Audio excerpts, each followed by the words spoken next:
Parler en français avec une grammaire correcte et un accent naturel. En 1943, un fermier du Nebraska a stocké 2000 livres de légumes en septembre. Il a sorti des carottes fraîches en avril, des pommes de terre fraîches en mai, du chou frais en juin. 9 mois de stockage, zéro électricité, zéro coût, zéro gaspillage. Son voisin a acheté un réfrigérateur tout neuf cette même année. Il a coûté 3 mois de salaire. Il contenait peut-être 50 livres de nourriture. Il est tombé en panne 2 fois cet hiver-là. Et il ne pouvait pas garder les carottes fraîches pendant 9 jours, et encore moins 9 mois. Le fermier a ri. Son grand-père avait utilisé la même méthode de stockage et son arrière-grand-père avant lui. Pendant des siècles, les familles ont stocké assez de nourriture pour survivre à des hivers entiers en n'utilisant rien d'autre qu'un trou dans le sol et des connaissances que chaque enfant apprenait autrefois. Ces connaissances ont disparu aujourd'hui. Aujourd'hui, les Américains jettent 40% de toute la nourriture achetée. Les légumes frais pourrissent dans des réfrigérateurs qui coûtent des milliers de dollars et fonctionnent 24 heures sur 24. Nous dépensons plus en électricité pour stocker la nourriture que nos arrière-grands-parents ne dépensaient pour la nourriture elle-même. Et la méthode qui fonctionne réellement, la conception qui a maintenu les familles en vie à travers les hivers, les dépressions et les guerres, plus personne ne l'enseigne. Ce n'est pas un oubli accidentel. Les entreprises de réfrigérateurs avaient besoin de clients. Les services publics d'électricité avaient besoin de demandes. L'industrie de l'électroménager avait besoin que vous croyiez qu'une machine de 2000 dollars fonctionnant constamment est le seul moyen de stocker de la nourriture. Alors ils ont enterré l'alternative. Ils ont cessé de l'enseigner dans les écoles. Ils l'ont retiré de l'économie domestique. Ils se sont assurés que votre génération n'apprendrait jamais ce que chaque génération précédente savait. Dans cette vidéo, je vous montre la conception simple de la Seconde Guerre mondiale qui gardait les légumes frais tout l'hiver sans électricité. J'explique exactement comment cela fonctionne et je vous donne tout ce dont vous avez besoin pour en construire un vous-même. À la fin, vous comprendrez pourquoi vos arrière-grands-parents mangeaient mieux que vous et vous saurez exactement comment y remédier. Parler en français avec une grammaire correcte et un accent naturel. Le cellier en tonneaux enterrés. C'était la conception la plus simple de la Seconde Guerre mondiale. Des familles sans argent et sans temps les construisaient en un seul après-midi, en utilisant des matériaux qui ne coûtaient presque rien. Trouvez un tonneau, en métal ou en bois, peu importe. Creusez un trou plus profond que la hauteur du tonneau. Placez le tonneau dans le trou avec un certain angle, l'extrémité ouverte tournée vers le haut et légèrement au-dessus du niveau du sol. Tassez la terre autour des parois. Couvrez l'ouverture avec un couvercle en bois. Empilez de la paille sur le tout et recouvrez d'une bâche imperméable ou de tôle. C'est tout. Un système complet de stockage de nourriture construit en 3 heures. Le tonneau incliné vous permet d'atteindre l'intérieur facilement, tout en empêchant l'air froid de s'échapper lorsque vous ouvrez le couvercle.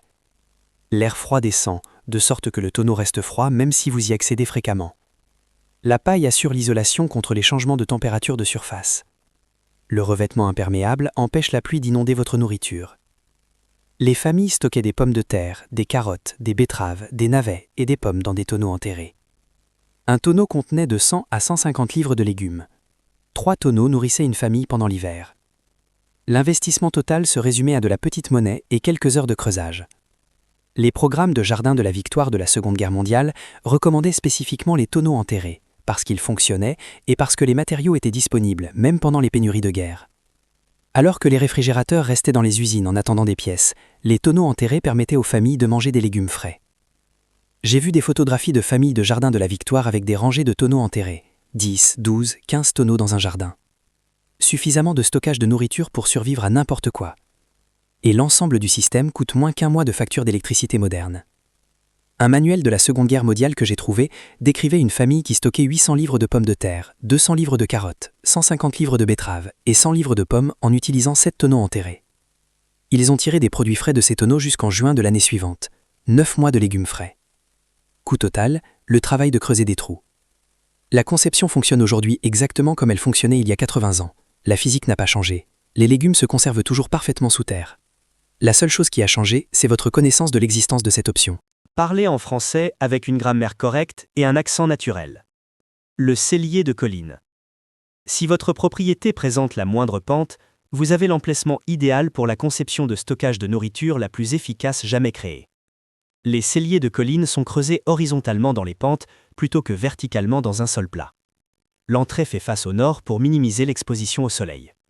La chambre s'étend à l'intérieur de la colline où la température de la terre reste constante quelle que soit la saison. Les familles de la Seconde Guerre mondiale les construisaient avec des outils à main en une semaine ou deux. La conception de base est un tunnel de 6 à 8 pieds de large, 6 pieds de haut et 10 à 20 pieds de profondeur. Les murs étaient doublés de pierres, de briques ou de bois de récupération pour éviter les effondrements. Des étagères des deux côtés contenaient des légumes, des fruits et des conserves. Le génie de la construction à flanc de colline réside dans le drainage. L'eau s'écoule naturellement vers le bas. Un cellier de colline correctement construit n'est jamais inondé car l'eau ne peut pas s'accumuler. L'entrée est le point le plus bas, de sorte que toute humidité s'évacue automatiquement. La ventilation est tout aussi simple. L'air chaud monte. Un tuyau des vents à l'arrière du cellier s'étendant à travers la colline jusqu'à l'air libre permet à l'air chaud de s'échapper. L'air frais entre par la porte, descend jusqu'au sol et pousse l'air chaud vers les vents. La circulation passive garde le cellier frais et sec sans aucun système mécanique. Un fermier de Virginie m'a montré le cellier de colline de sa famille, construit en 1941. 3 générations l'ont utilisé sans interruption. Les étagères en bois ont été remplacées 2 fois. Les murs en pierre n'ont jamais été touchés. La température intérieure reste entre 38 et 42 degrés toute l'année. Été comme hiver. Sans aucune électricité. Sa grand-mère y stockait de la nourriture pendant le rationnement de la Seconde Guerre mondiale. Sa mère y stockait de la nourriture pendant la crise énergétique des années 1970. Il y stocke de la nourriture maintenant pendant que ses voisins se plaignent de la hausse des coûts de l'électricité. Le même cellier, 80 ans de service, 0 coût d'entretien. Certains celliers de collines construits pendant la Seconde Guerre mondiale fonctionnent encore aujourd'hui. 80 ans d'utilisation continue, aucune réparation nécessaire, aucune électricité consommée, aucune pièce remplacée. Les mêmes chambres qui stockaient de la nourriture pendant le rationnement de guerre stockent encore de la nourriture pour les familles qui refusent de dépendre d'appareils qui tombent en panne et de factures qui ne finissent jamais. Parler en français, avec une grammaire correcte et un accent naturel. La chambre souterraine. Pour les familles qui voulaient une capacité de stockage maximale, les conceptions de la Seconde Guerre mondiale incluaient des chambres souterraines complètes pouvant contenir des milliers de livres de nourriture.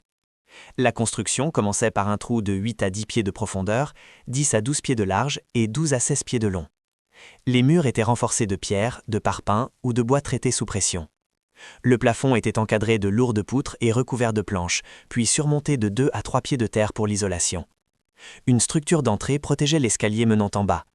Il s'agissait généralement d'un petit bâtiment de type abri qui protégeait la porte du cellier de la pluie et de la neige. Certaines conceptions utilisaient des portes inclinées à plat contre le sol, comme les entrées traditionnelles des abris anti-tempête. À l'intérieur, l'espace était organisé pour une efficacité maximale. Des étagères le long des murs contenaient des conserves et des légumes plus petits. Des bacs au sol contenaient le stockage en vrac de pommes de terre et de légumes racines. Des crochets au plafond permettaient de suspendre choux et oignons. Des tonneaux dans les coins stockaient pommes et poires. Une chambre souterraine correctement organisée contenait assez de nourriture pour qu'une famille de 6 personnes mange des légumes frais d'octobre à juin. 8 mois de stockage de nourriture dans un espace de la taille d'une petite chambre. Pas d'électricité, pas de système mécanique, pas de facture mensuelle. Les archives de la Seconde Guerre mondiale décrivent des celliers communautaires construits par des voisins travaillant ensemble. 15 familles ont contribué à la main-d'œuvre pendant 3 week-ends. Le cellier terminé servait aux 15 familles. Chacune avait un espace d'étagère et des zones de bacs assignés. L'investissement partagé protégeait tout le monde. Un cellier communautaire dans le Minnesota a stocké des produits pour 23 familles pendant l'hiver 1944. Plus de 8000 livres de légumes dans une seule chambre souterraine. À l'arrivée du printemps, les familles mangeaient encore des carottes, des pommes de terre et du chou frais. Alors que les étagères des magasins restaient vides en raison des pénuries de guerre. Le coût était la main-d'œuvre et les matériaux de base. Les familles construisaient cela ensemble, aidant les voisins un week-end et recevant de l'aide le suivant. Les communautés survivaient aux hivers parce que les communautés construisaient le stockage ensemble. Cet esprit de coopération était aussi important que la construction elle-même. Parler en français avec une grammaire correcte et un accent naturel. La conversion de sous-sol. Tout le monde ne pouvait pas creuser un nouveau cellier.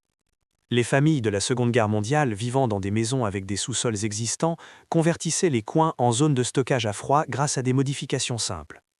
Le principe est d'isoler une section du sous-sol de l'espace de vie chauffé au-dessus. Un mur sépare la zone de stockage du reste du sous-sol. Le mur doit être isolé si le sous-sol est chauffé. La pièce isolée a besoin de 2 choses, de l'air froid et de l'humidité. L'air froid provient d'un évent vers l'extérieur positionné bas sur un mur extérieur.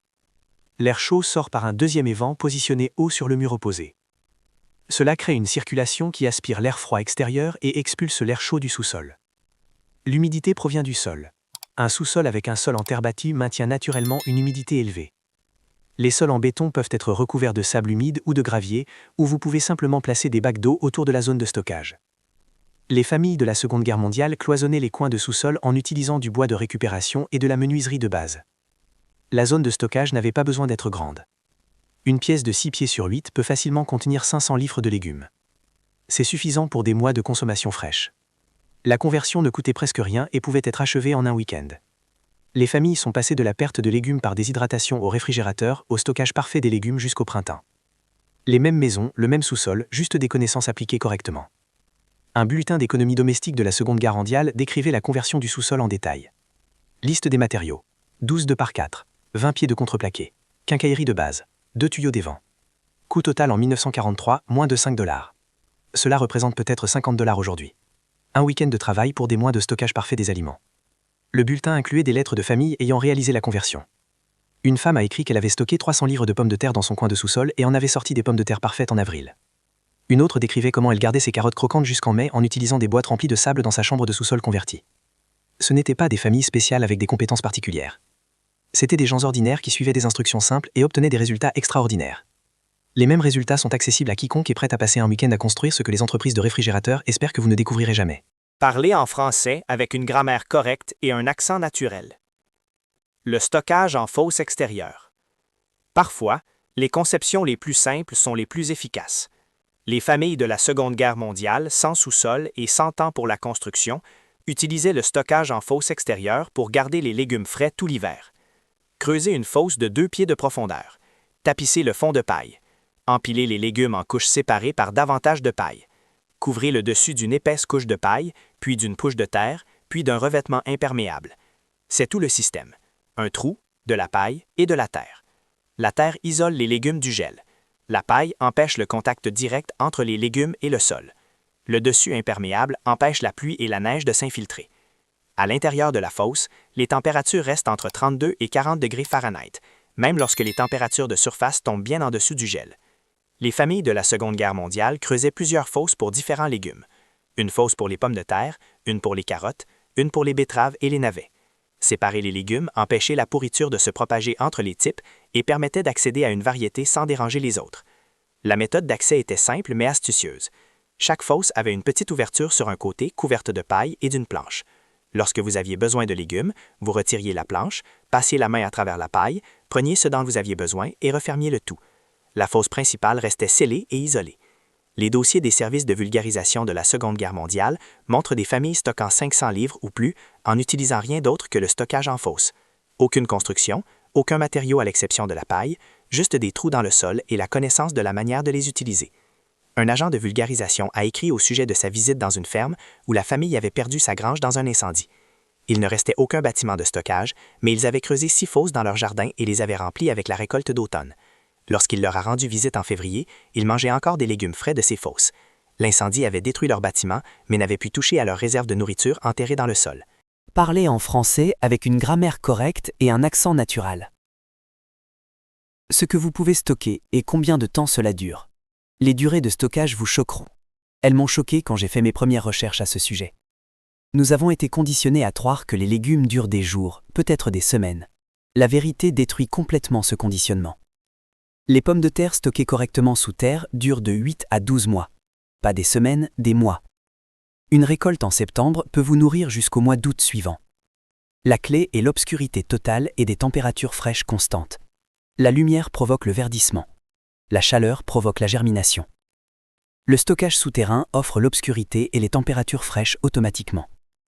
Les carottes durent de 6 à 8 mois, enterrées dans du sable humide ou de la sciure de bois. Le matériau environnant maintient l'humidité sans laisser les carottes se toucher. Quand les carottes se touchent, la pourriture se propage de l'une à l'autre. Le sable les garde séparées et humides. J'ai parlé à des familles qui sortaient des carottes croquantes et parfaites du stockage en mai qu'elles avaient récoltées en septembre précédent. Les betteraves et les navets se conservent de 4 à 6 mois dans les mêmes conditions que les carottes. La clé est de retirer les fans sans endommager la racine. Coupez les tiges à 1 pouce. Les racines endommagées pourrissent rapidement. Les racines propres stockées correctement durent tout l'hiver et jusqu'au printemps. Le chou se conserve 3 à 5 mois lorsqu'il est suspendu à l'envers à décrocher au plafond. Les feuilles extérieures sèchent et forment une enveloppe protectrice. Les feuilles intérieures restent croquantes et fraîches. Retirez les choux du stockage au besoin en épluchant les feuilles extérieures séchées pour révéler des légumes parfaits à l'intérieur. Les oignons et l'ail se conservent 6 à 12 mois lorsqu'ils sont correctement séchés et suspendus dans des sacs en filet ou des tresses. La circulation de l'air empêche l'accumulation d'humidité. Les températures fraîches empêchent la germination. Certaines familles mangent des oignons stockés d'une récolte à l'autre. La courge d'hiver se conserve 4 à 6 mois sur des étagères dans la partie la plus sèche du cellier. Celle-ci préfère en fait des températures légèrement plus élevées que d'autres légumes. Environ 50 degrés est idéal. Une seule courge musquée en février est aussi bonne qu'en octobre. Les pommes et les poires se conservent 4 à 6 mois lorsqu'elles sont emballées individuellement dans du papier journal. Le papier empêche la pourriture de se propager entre les fruits. Les variétés tardives se conservent plus longtemps que les variétés précoces. Certaines pommes cueillies en octobre restent croquantes et délicieuses en mars. Comparez ces durées à votre réfrigérateur. Les carottes durent peut-être 3 semaines avant de flétrir. Les pommes de terre germent en un mois. Le chou se fane en quelques jours. Les pommes deviennent farineuses en quelques semaines. L'appareil qui coûte des milliers de dollars stocke la nourriture pendant des semaines. Le trou dans le sol qui n'a rien coûté stocke la nourriture pendant des mois. Laissez cette idée faire son chemin. Pourquoi cette connaissance a-t-elle disparu? Après la fin de la Seconde Guerre mondiale, l'Amérique est entrée dans l'âge d'or de la consommation. Les usines qui fabriquaient des chars ont commencé à fabriquer des appareils électroménagers. La publicité a convaincu les familles que le moderne signifiait l'électrique, que le progrès signifiait l'achat, que le succès signifiait posséder des machines qui faisaient ce que l'arrière-grand-mère faisait avec un trou dans le sol. Les entreprises de réfrigérateurs avaient besoin de clients. Elles ne pouvaient pas vendre de réfrigérateurs aux familles qui stockaient la nourriture sous terre. Alors elles ont lancé des campagnes de marketing qui associaient les semi-vivres à la pauvreté et à l'arriération. Dans le passé, tout le monde voulait s'évader. Les écoles ont cessé d'enseigner le stockage des aliments. L'économie domestique s'est concentrée sur le fonctionnement des appareils plutôt que sur la conservation des aliments. Les enfants ont grandi en croyant que les réfrigérateurs étaient la seule option, parce que les réfrigérateurs étaient la seule option qu'on leur montrait. Les services publics d'électricité adoraient les réfrigérateurs. Un réfrigérateur fonctionne 24 heures sur 24, 7 jours sur 7, 12 mois par an. Une demande d'électricité constante, des factures constantes, des revenus constants provenant de chaque foyer qui achetait le mensonge. Les chiffres racontent l'histoire. En 1940, plus de 60% des fermes américaines avaient des celliers. En 1970, moins de 5% en avaient. Les celliers n'ont pas cessé de fonctionner. Les familles ont cessé de les construire parce que les familles ont cessé de se voir qu'ils étaient une option. En une seule génération, les connaissances que chaque famille possédait sont devenues des connaissances que presque aucune famille ne se rappelait. Les celliers souterrains fonctionnaient toujours parfaitement.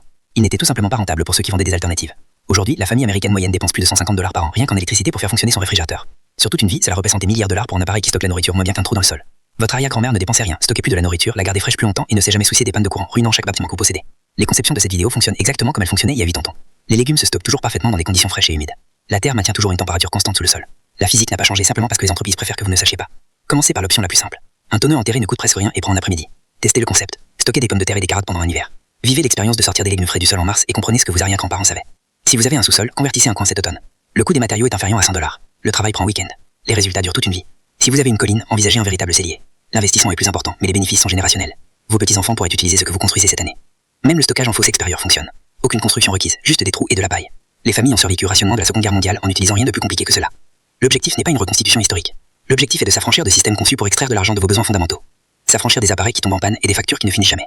S'affranchir de stocker de la nourriture comme les humains l'ont fait pendant des milliers d'années avant quelqu'un ne trouve comment vendre une internet à Votre arrière-grand-mère n'avait pas de réfrigérateur à 2000 $. Elle avait des connaissances et un trou dans le sol. Elle mangeait des légumes frais tout l'hiver pendant vous jetez des produits qui ont pourri dans une machine coûteuse. Maintenant vous avez ce qu'elle avait.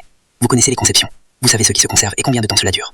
Vous savez exactement comment garder les légumes frais tout l'hiver sans électricité, sans dépenses, sans demander la permission à qui que ce soit. Construisez quelque chose cet automne. Stockez quelque chose pendant l'hiver. Sortez des légumes frais de la terre au printemps. Et sachez que vous vous êtes libéré d'un système conçu pour vous faire oublier ce qui a toujours été possible. Si cette histoire a changé votre regard sur le sol sous vos pieds, abonnez-vous et aimez la vidéo. Nous excavons l'histoire qu'ils ont tenté d'enterrer. Plantez les graines de votre propre avenir. Le prochain trésor de sagesse oublié sera bientôt révélé.